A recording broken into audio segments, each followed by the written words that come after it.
Olá, estudante! Como você está? Tem tomado todos os cuidados para continuar se mantendo saudável, como, por exemplo, usado máscara, evitado aglomerações e passado álcool em gel? Espero que sim! E em relação às atividades escolares, está conseguindo acompanhá-las? Realizá-las? Tomara! Sou o professor Léo Machado e antes de começar a nossa aula de hoje, vou me autodescrever. Sou preto, de pele parda, olhos castanhos, cabelo preto, mais curtinho na lateral e arrepiado para cima. Tenho uma barba no estilo cavanhaque. Estou utilizando uma camisa amarela e calça jeans. Estou sentado em uma cadeira gamer. No meu fundo, uma televisão compondo o cenário e do meu lado, um computador. Esse sou eu e vamos à aula de hoje. Vamos começar a aula de hoje com uma contação muito legal. Se liga aí! Contação Njinga Amibande, rainha do Nidongo e do Matamba. Série Unesco Mulheres na História da África. Ilustrações Pet Macione. Texto Adriana Balducci. Em 1560, depois de um longo périplo, o explorador português Paulo Dias de Novaes chega às margens do Nidongo, perto da foz do rio Cauanza. Paulo Dias de Novaes é acompanhado por jesuítas, comerciantes e dignatários portugueses. Diz-se enviado pela coroa de Portugal e pede para ser apresentado ao rei do Nidongo. À sua chegada a Cabasa, capital do Nidongo, os visitantes são conduzidos a Nigola Kiluanji Kianidambi, avô de Njinga e rei do Nidongo. Os presentes da coroa de Portugal não são suficientes para enganar o rei, que se mostra frio e desconfiado. Sua Excelência, desejamos desenvolver relações comerciais com o seu reino e beneficiá-los com os nossos missionários. Muito bem. Autorizo-vos a ficarem no meu país e visitar Cabasa. Fiquem, porém, sabendo que sereis vigiados e que não deixarão a cidade sem a minha autorização. Durante a sua estadia, os portugueses descobrem uma sociedade hierarquizada e bem organizada, assim como os múltiplos talentos dos habitantes do Nidongo, em domínios como o comércio, a metalurgia, a criação de gado e a agricultura. Fazem um recenseamento das riquezas do país e procuram, em particular, minas de ouro e prata cobiçadas pela coroa portuguesa para cunhar a sua moeda. 5 anos mais tarde, Nigola Kiluanji Kianidambi autoriza Paulo Dias de Novaes a regressar a Portugal com a condição deste regressar no comando de um exército para o ajudar a combater contra os reinos vizinhos. 10 anos mais tarde, em 1575, Paulo Dias de Novaes regressa ao Nidongo, liderando uma frota de caravelas cheias de soldados.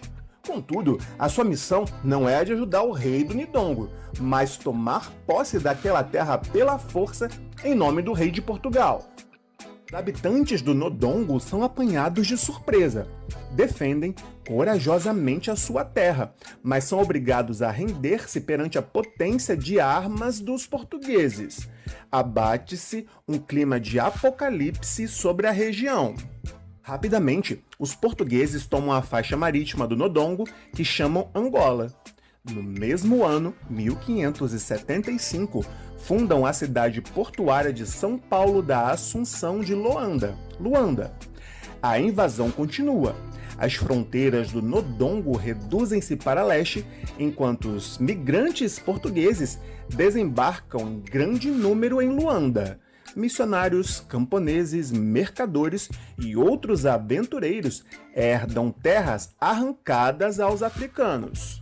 Não conseguirem encontrar minas de ouro e de prata, os portugueses decidem desenvolver massivamente o comércio de escravos para alimentar em mão de obra a nova colônia do Brasil. Querem fazer de Luanda um dos portos negreiros mais importantes do continente. O seu objetivo é controlar o rio Kwanza e penetrar profundamente nas terras do Nodongo para alimentar Luanda com escravos. É durante esse período sombrio que vive a jovem Nijinga.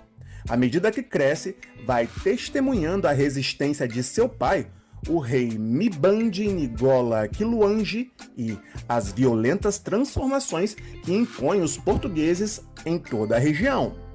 Desde muito cedo, o pai de Nijinga pressente na sua filha aquele temperamento de fogo e orgulhosa inteligência que são o estofo dos heróis. Ela acompanha-o muitas vezes para defrontar os conquistadores e os reinos rivais da região. Nijinga recebeu uma educação de qualidade e aprendeu a escrever graças aos missionários e aos comerciantes portugueses de passagem. Contudo, nunca aceita que o seu reino esteja submetido a uma potência estrangeira. Em 1617, Mibandi Ngola Quiluange, rei do Nidongo, morre. Seu filho, Ngola Mibandi, toma posse e torna-se o novo rei. Contudo, não tem nem o carisma do pai, nem a inteligência da irmã, que detesta e de quem tem inveja. Receando complôs à sua volta, Ngola Mibandi manda matar o filho único da sua irmã com apenas alguns anos. Nijinga fica profundamente abalada. Ngola Mibandi retoma a luta contra os portugueses, mas não consegue repelir os ataques inimigos. Estes, querendo a todo custo o Nidongo, aliam-se aos temíveis Mibangalas, grupos de guerreiros nômadas, sem piedade, que pilham cidade e esvaziam terras dos seus habitantes. Nijinga preocupa-se com a situação, informando-se graças aos seus espiões. Nijinga, os portugueses aproximam-se. Ontem instalaram uma guarnição do outro lado do vale, muito perto de Cabaza. A derrota, mais uma vez. A tática do seu irmão falhou mais uma vez. Os mortos e feridos são numerosos.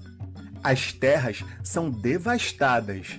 A fome espalha-se e o tráfico de escravos, tão precioso para os portugueses, torna-se impossível. Propõe então a negociação de um tratado de paz. A sua irmã Nijinga, só a sua irmã conseguirá proteger os nossos interesses. Ela fala a língua deles e saberá fazer-lhes frente. Deixe-me conduzir a delegação e manterei a sua irmã sob vigilância.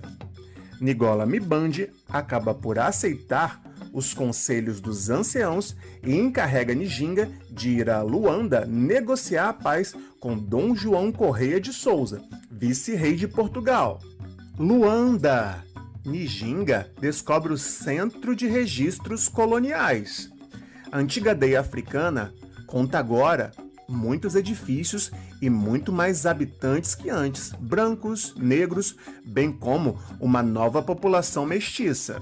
Pouco tempo depois da sua chegada, os portugueses recebem Nijinga com respeito e colocam uma residência à sua disposição. Mesmo antes da negociação, Nijinga isola-se, pensa nos homens, nas mulheres e nas crianças embarcados nos negreiros. Para onde vão? Que sorte os espera? Pensa também com tristeza no filho assassinado pelo irmão dela anos antes. É chegado o momento da negociação. Mas qual não é o espanto de Nijinga ao chegar ao palácio? Numa sala de recepção está um tapete no chão para que se possa sentar, enquanto o vice-rei está sentado num grande cadeirão. Com um simples olhar, Nijinga fez sinal à sua acompanhante.